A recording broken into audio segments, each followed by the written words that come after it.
Bienvenue en séance d'hypnose thérapeutique.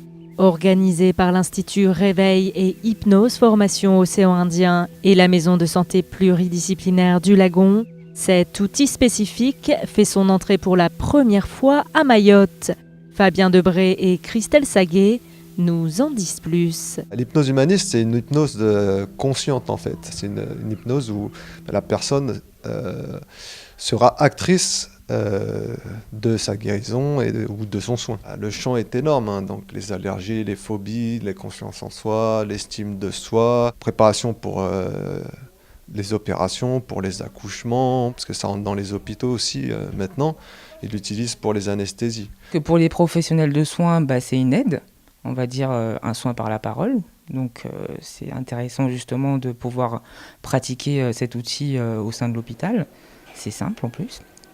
Et pour les Mahorais, c'est quelque chose d'intéressant aussi, parce que pourquoi pas justement importer l'hypnose à Mayotte. Et cela fait maintenant 4 jours que des professionnels de santé participent à cette initiation à l'hypnose thérapeutique, à l'instar de Marie-Luce Wunderley et de Philippe Rivier. Dans l'hypnose, on va peut-être réussir à faire, c'est d'avoir des petites séquences qui vont apporter un soulagement rapide par rapport aux spécificités de notre prise en charge à domicile des patients mahorais, pour arriver à faire mieux les soins et des soins douloureux aux personnes âgées parfois, sur des escarres, des choses comme ça qui font mal en soignant. Ça peut apporter beaucoup de soulagement à nos patients et de manière sans avoir à prendre des traitements allopathiques, des médicaments qui peuvent être dommageables pour la santé.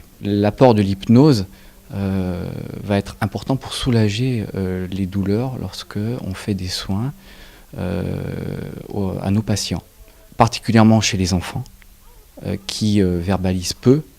Je pense que l'hypnose, la mise en place des techniques de manière rapide à cette jeune patientèle va permettre de les soulager grandement. Objectif pour ces professionnels, améliorer leur prise en charge et retransmettre leur savoir à leurs patients, pour qu'ensuite ceux-ci puissent eux-mêmes mettre en place ces techniques d'hypnose. Un transfert de connaissances gratuit qui a le mérite d'être adapté aux réalités du territoire, au regard du cruel manque de moyens humains et financiers que subit le secteur de la santé. Là, le praticien est complètement autonome et il ne se sert de rien à part de ses connaissances, de son esprit. Et ça c'est une économie qui est réelle pour les patients et pour nous qui avons besoin d'utiliser beaucoup de matériel pour obtenir le même confort. La première initiation à l'hypnose thérapeutique du territoire se termine demain. Pour valider leur diplôme, il faudra aux participants se rendre à La Réunion où ils seront certifiés en juin. Et si pour cette première formation, les inscrits auront été des professionnels de santé, la directrice de Réveil et Hypnose Formation Océan Indien souhaiterait mettre en place d'autres initiations à Mayotte et ainsi attirer des personnes venues de tout horizon.